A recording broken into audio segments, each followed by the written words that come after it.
Have you ever seen something you weren't supposed to see?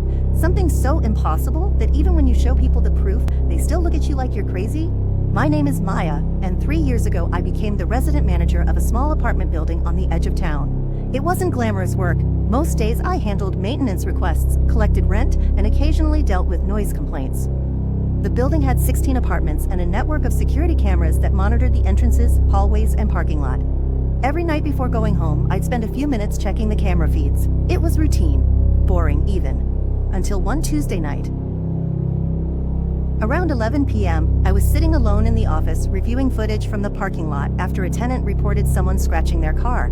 As I clicked through the recordings, I noticed something strange. One of the camera files had tomorrow's date on it. At first, I assumed the camera's clock was malfunctioning. Security systems do weird things all the time. Curious, I opened the file. The parking lot appeared exactly as it looked that night. Same cars, same lighting, same empty spaces. Then I saw myself. I walked into the frame carrying a flashlight. The timestamp showed 10:17 p.m. the next night. I remember staring at the screen, confused. The footage showed me inspecting the far corner of the lot near the dumpsters. After a few seconds, I suddenly froze and looked toward the building entrance. Then the video ended. That was it. No explanation, no context, just a recording of something that hadn't happened yet. I checked the system settings. Everything looked normal. I restarted the software. The file remained there. I even copied it onto a flash drive because I was worried it might disappear. The next day, I couldn't stop thinking about it. By evening, curiosity got the better of me. At exactly 10:15 p.m., I grabbed a flashlight and walked to the parking lot. I told myself I was only proving that the footage was fake. At 10:17 p.m., I was standing in the exact spot shown on the recording. Then I remembered what happened next. The video had shown me freezing and staring toward the entrance. A chill crawled up my spine. Slowly, I turned toward the building. Nothing was there. I laughed nervously. For a moment, I felt relieved. Then I heard a scream. Cream. It came from the third floor. A woman had slipped while carrying groceries down the stairs. She wasn't seriously injured, but the scream was enough to send everyone rushing into the hallway. The timing was exact. The footage had predicted the moment I turned toward the entrance, not the cause, just the moment. I barely slept that night. The next morning, I checked the camera system again. There was another file dated tomorrow. This time, the footage showed apartment 307. The tenant, an elderly man named Mr. Harris, opened his door and stepped into the hallway. He looked startled by something. Then the video abruptly cut to static. I immediately went upstairs and knocked on his door. He laughed when I tried explaining what I'd seen. Honestly, I don't blame him. If someone told me a security camera could see the future, I'd think they were insane too. The next evening, I stood outside apartment 307 and waited.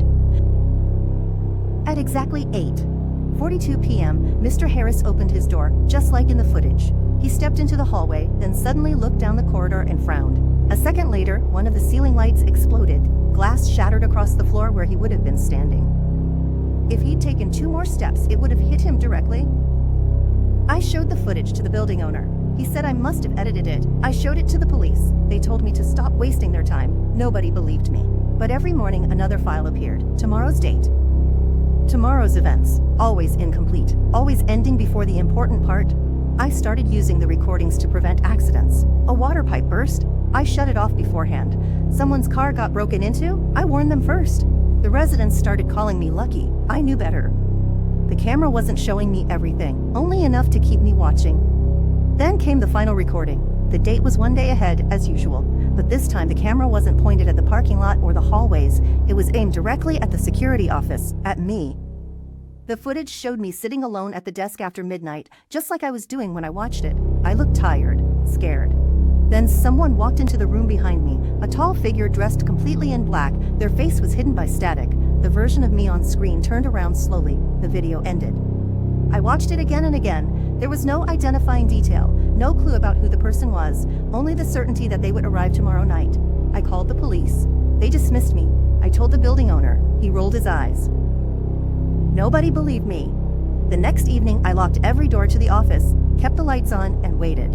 Midnight came. Nothing happened. By 1 a.m., I started feeling ridiculous. Maybe the camera had finally made a mistake. Maybe there was a logical explanation after all. Then I heard the office door open behind me. I spun around. Nobody was there. The hallway was empty. The building was silent. I checked every floor, every apartment. Nothing. No intruder. No figure in black. No explanation. Relieved, I returned to the office. As I sat down, I noticed something on the monitor. A new recording had appeared, dated tomorrow. With shaking hands, I opened it. The footage showed the office exactly as it was. My chair, my desk, the glowing monitor, everything. Except I wasn't there. The room was empty. Then, after several seconds, the camera slowly tilted upward by itself.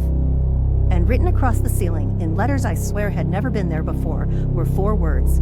NOWYOUSEEUS. The video ended. I quit the next morning. The building owner eventually replaced the security system. The strange files stopped appearing. At least, that's what they claim. But sometimes, late at night, I still receive anonymous emails. No sender, no message. Just a video attachment dated one day in the future. And no matter how many times I delete them, a new one always arrives. If you enjoyed tonight's story, subscribe to the Static Vault for more mysteries hiding in the static. And remember, some cameras aren't watching the present, they're waiting for tomorrow.